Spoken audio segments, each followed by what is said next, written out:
Pemerintah Israel telah menegaskan penolakan keras terhadap gagasan pemberian jalur aman bagi Hamas yang dilaporkan terkepung di Rafah, wilayah selatan Gaza yang kini berada di bawah kendali pasukan pertahanan Israel, IDF. Penolakan ini muncul sebagai respons terhadap laporan dari Channel 12 yang sempat mengindikasikan bahwa otoritas Israel mempertimbangkan opsi untuk mengizinkan anggota Hamas yang bersembunyi di terowongan untuk mundur. Namun, kantor Perdana Menteri segera membantah laporan tersebut. Perdana Menteri Israel, Benyamin Netanyahu, melalui pernyataan yang mengutip seorang pejabat pemerintah secara eksplisit menyatakan bahwa ia tidak akan memberikan izin bagi pejuang Hamas tersebut untuk meloloskan diri dari Rafah. Menurut estimasi pihak Israel, Hamas saat ini berada di jaringan terowongan bawah tanah di zona yang telah dikuasai IDF. Mereka dianggap tidak dapat bergerak tanpa terdeteksi oleh unit-unit militer Israel yang siaga. Laporan awal Channel 12 pada Senin, 3 November 2025, yang menyebutkan bahwa Israel kemungkinan akan memberikan izin mundur bagi anggota Hamas di wilayah yang dikuasai IDF dengan syarat mereka menyerahkan senjata dan mengembalikan jenazah sandera, memicu gelombang kecaman sengit dari berbagai kalangan. Setelah gelombang kritik, laporan tersebut dibantah keras oleh kantor Perdana Menteri. Sejumlah menteri senior Israel, termasuk Bezalel Smotrich dan Itamar Ben-Gvir, menyekolahkan rencana tersebut sebagai tindakan gila dan pengkhianatan terhadap para prajurit yang gugur. Tokoh-tokoh oposisi seperti Penny Kan dan Avigdor Lieberman juga bersuara lantang, menuding gagasan jalur aman itu sebagai kesalahan strategis besar yang berpotensi mengulang tragedi 7 Oktober 2023. Di lapangan, IDF mengklaim telah berhasil menetralisir beberapa anggota Hamas yang berupaya melintasi garis kuning di Gaza Selatan. Garis kuning ini adalah patok sepanjang sekitar 53% dari total wilayah yang berada di bawah penguasaan IDF pasca penarikan mundur pasukan pada 10 Oktober, yang merupakan bagian dari kesepakatan gencatan senjata sebelumnya. Sementara itu, sumber dari The Times of Israel menyebutkan bahwa media-media Mesir dan Qatar telah menginformasikan bahwa Hamas diberi batas waktu 24 jam untuk menarik pasukannya dari Rafah. Batas waktu ini diberikan sebelum Israel diizinkan untuk melancarkan serangan terhadap target-target di wilayah tersebut. Namun, hingga kini belum ada indikasi penarikan pasukan Hamas, dan IDF tetap berada dalam status siaga penuh di sekitar Rafah, siap menghadapi ancaman apapun. Di sisi lain, Hamas sendiri menyangkal bertanggung jawab atas serangan terbaru terhadap pasukan IDF. Mereka mengklaim bahwa komunikasi mereka dengan anggota-anggotanya di zona-zona yang dikuasai Israel telah terputus, menyulitkan koordinasi dan verifikasi. Sikap tegas Israel menolak penyediaan jalur aman bagi seluruh anggota Hamas yang terkepung di terowongan Rafah bukan sekadar respons taktis, melainkan cerminan dari ketidakpercayaan yang mendalam dan kondisi gencatan senjata yang sangat rapuh yang terus-menerus dilanggar. Penolakan Perdana Menteri Benyamin Netanyahu ini mengunci Israel pada kebijakan garis keras di tengah meningkatnya tekanan internal dan internasional. Laporan terbaru menyoroti betapa gentingnya situasi. Meskipun gencatan senjata telah berlaku sejak 10 Oktober, kantor media pemerintah Gaza melaporkan adanya pelanggaran oleh pihak Israel pada 2025. Pelanggaran ini meliputi penembakan di luar garis kuning yang disepakati, pengerahan kendaraan militer ke wilayah pemukiman, serta penghambatan kritis terhadap bantuan kemanusiaan yang masuk melalui penyeberangan Rafah. Padahal, kelancaran bantuan adalah salah satu pilar utama kesepakatan damai. Eskalasi di lapangan sudah terlihat nyata. Hamas yang menyebut komunikasi mereka dengan anggotanya di zona kendali Israel terputus. Dalam konteks politik Israel, gagasan jalur aman bagi Hamas menuai kecaman keras dari spektrum politik.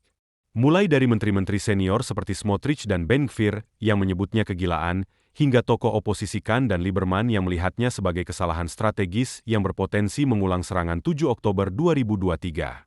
Penolakan Netanyahu atas jalur mundur ini pada dasarnya adalah upaya untuk menenangkan basis politik sayap kanan dan mempertahankan janji untuk menghancurkan total Hamas, bukan sekadar memukul mundur mereka.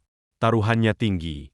Menerima jalur aman sama dengan mengakui kegagalan untuk mencapai tujuan perang yang ambisius. Tekanan kini berpusat pada ultimatum 24 jam yang dilaporkan diberikan oleh mediator Mesir dan Qatar bagi Hamas untuk menarik pasukannya dari Rafah sebelum Israel mendapat izin untuk menyerang target-target di sana. Bila IDF menahan diri, hal itu dapat diinterpretasikan sebagai sikap melunak yang akan memicu krisis politik serius dalam pemerintahan Netanyahu dan memperkuat kritik dari oposisi yang menuduhnya mengkhianati misi dan nyawa prajurit yang gugur. Penolakan Netanyahu untuk memberi jalur aman di Rafah didukung oleh kekhawatiran tentang pelanggaran gencatan senjata yang terus terjadi, memastikan bahwa Rafah tetap menjadi titik didih utama, simbol taruhan politik dan militer terbesar dalam konflik yang belum berakhir. Perjanjian gencatan senjata dan sisa anggota Hamas di bawah tanah Rafah bergantung pada keputusan yang harus diambil Israel, yang saat ini berada di bawah sorotan tajam publik dan tekanan internasional. Keputusan Israel untuk menolak jalur aman dan bersiaga menyerang Rafah, zona yang menjadi tempat berlindung bagi ratusan ribu pengungsi Palestina, secara langsung membangkitkan isu sensitif mengenai hukum humaniter internasional dan potensi kejahatan perang. Sejarah menunjukkan bahwa serangan sebelumnya ke Rafah, khususnya yang menargetkan kamp pengungsian, telah memicu kecaman global yang masif, dengan negara-negara Eropa, PBB, dan organisasi kemanusiaan mengecamnya sebagai pelanggaran berat terhadap Konvensi Jenewa IV yang mewajibkan perlindungan warga sipil. Dewan Keamanan PBB bahkan sempat mengadakan pertemuan darurat untuk membahas serangan di Rafah sebelumnya. Apabila IDF memutuskan untuk menyerbu Rafah, risiko Israel menghadapi gugatan hukum lebih lanjut di Mahkamah Internasional dan Mahkamah Pidana Internasional akan meningkat tajam. Presiden Prancis Emmanuel Macron dan diplomat Uni Eropa telah menegaskan bahwa tidak ada wilayah aman di Rafah bagi warga sipil Palestina, menekankan bahwa hukum humaniter internasional berlaku universal. Dalam krisis Rafah, Mesir memiliki peran yang sangat strategis sekaligus dilematis. Mesir, sebagai satu-satunya negara yang berbatasan langsung dengan Rafah dan gerbang utama bantuan kemanusiaan, adalah mediator kunci antara Israel dan Hamas. Bersama Qatar dan AS, Mesir memiliki kekhawatiran yang sangat besar terhadap rencana Israel yang dapat memicu pemindahan paksa eksodus massal warga Palestina dari Gaza ke Semenanjung Sinai. Sebuah skenario yang berulang kali ditolak keras oleh Presiden Abdel Fattah el-Sisi.